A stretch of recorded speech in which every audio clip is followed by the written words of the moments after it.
Keď svieti červené, filmujem, hej tu na? Tak. No, čiže momentálne sa nachádzame skoro v Šarane. Tam je úplne iný motor, ako bol predtým v pôvodnom vozidle. A takisto si ukážeme tú istú situáciu, že auto nespotrebúva žiadne palivo podľa diagnostiky až do svojich voľnobežných otáčok.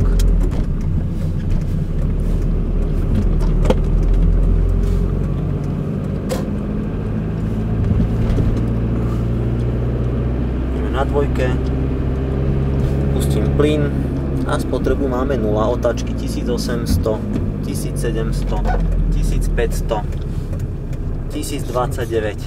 800. Teraz sa začína auto samo hýbať a teraz nabehla spotreba 1,4 litra. Pridám. Idem teraz normálne s plynom, tak samozrejme tam spotreba nejaká musí byť.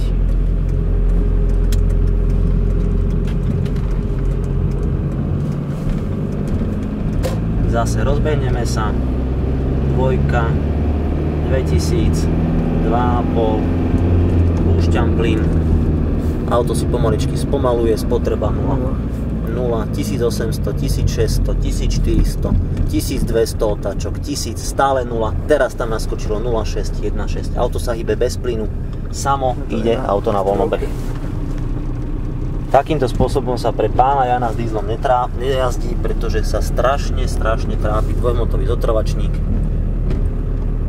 kvôli nárazom od motorických častí, musí vyrovnávať chudák. Takže tak, spotreba je nulová, až do voľnobežných otáčok je spotreba na moderných autách so strekovaním nulová.